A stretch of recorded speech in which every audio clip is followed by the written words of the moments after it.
ada suara-suara dikit nggak apa-apa ya kan? Halo Bu, nama saya Papi dan ini Sebastian. Hari ini kami akan menjelaskan pengaruh penggunaan gadget terhadap siswa kelas 10 di Semakis. Jadi topik pembahasan kami itu ada dari bab 1 hingga bab 5. Terus latar belakang. Jadi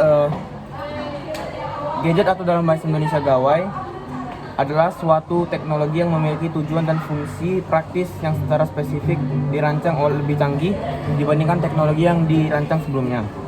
Jadi gadget itu dapat berupa laptop, komputer, tablet, maupun elektronik yang dapat memiliki fungsi sebagai alat komunikasi. Selanjutnya ada alasan. Jadi alasan kami memilih judul tersebut adalah supaya lebih mampu memahami pengaruh penggunaan gadget yang berdampak pada cara pembelajaran tersebut dan juga faktor dari penggunaan gadget yang mengarah kepada dampak negatif maupun positifnya. Jadi untuk tujuannya yang pertama adalah mengetahui faktor yang mempengaruhi kecanduan gadget terhadap siswa dan mengetahui dampak gadget terhadap gaya hidup siswa. Manfaatnya secara teoritis adalah dari penelitian ini untuk meneliti adalah mengetahui dampak positif dan negatif penggunaan gadget terhadap kesehatan fisik dan mental individu atau memberikan informasi tentang kebiasaan penggunaan gadget yang dapat mengganggu produktivitas dan keseimbangan hidup, panduan bagi orang tua dan pendidik dalam mengatur penggunaan gadget bagi anak-anak dan remaja. Terus manfaat secara praktisnya itu yang pertama membantu dalam mengembangkan strategi dan program pencegahan terhadap masalah-masalah yang diakibatkan oleh penggunaan gadget secara berlebihan. Dan yang kedua, menyediakan data dan informasi yang dapat dijadikan acuan untuk ya begitulah. Selanjutnya kajian teori. Di bagian kajian teori, gadget telah menjadi bagian penting dalam kehidupan sehari-hari. Kajian teori tentang gadget mencakup berbagai aspek seperti peran gadget dalam kehidupan sehari-hari, pengaruh gadget terhadap kesehatan mental dan fisik, dampak sosial dari penggunaan gadget, dan masih banyak lagi. Selanjutnya lokasi penelitian. Jadi penelitian ini kami lakukan di rumah secara online dengan melakukan Google Meet terhadap informan yang ingin kami wawancarai. Terus jenis penelitian yang kami gunakan adalah kualitatif, yang dimana kami itu mengumpulkan data dengan cara apa? Dengan cara wawancara.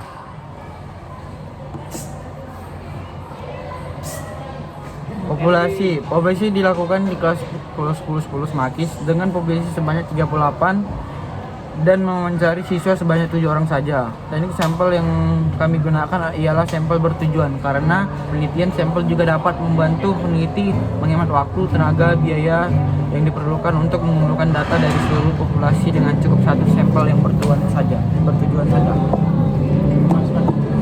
Selanjutnya adalah teknik pengumpulan data. Jadi penelitian pengumpulan data melalui wawancara karena kami dapat menilai kejujuran sang informan dan juga dapat bertatap muka secara langsung maupun secara Zoom atau Google Meet.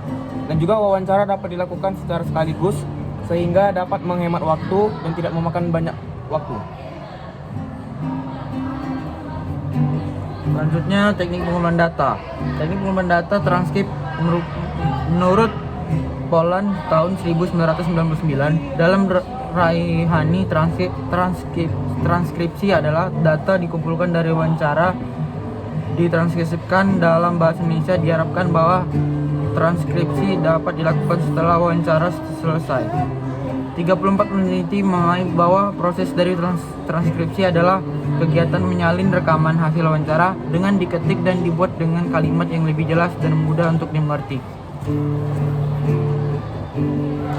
Selanjutnya ada reduksi data.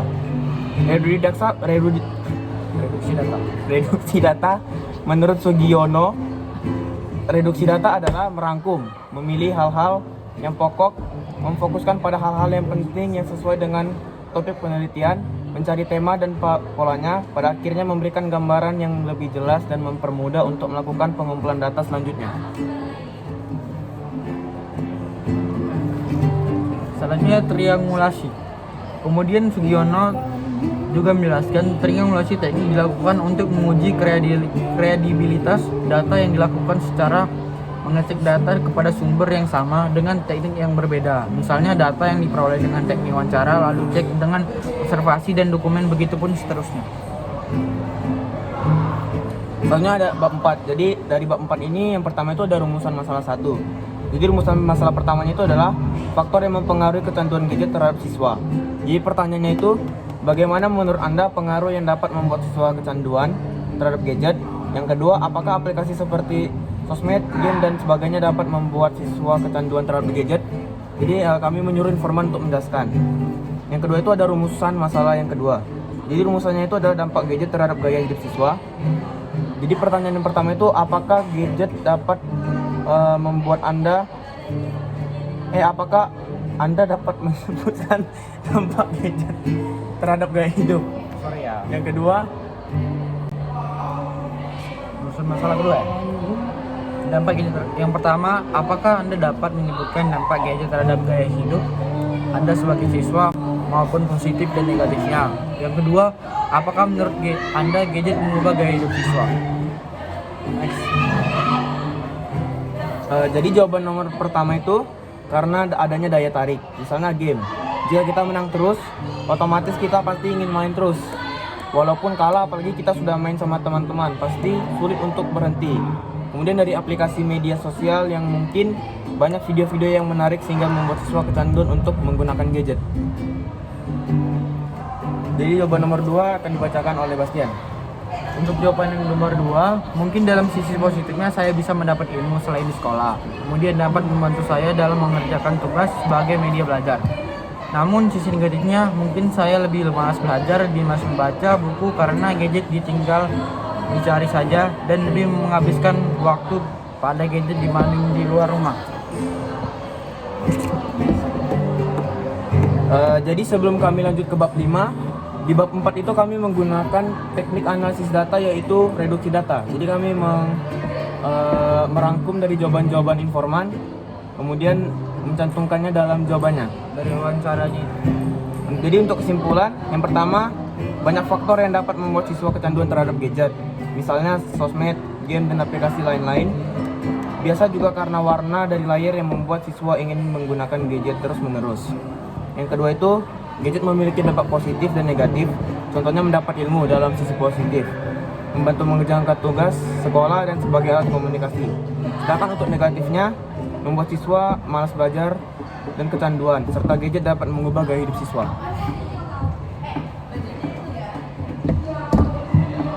Untuk saran dari saya adalah mengurangi penggunaan gadget dan menggunakan gadget untuk kebutuhan belajar, jadi netral. Sekian dari presentasi kami, terima kasih.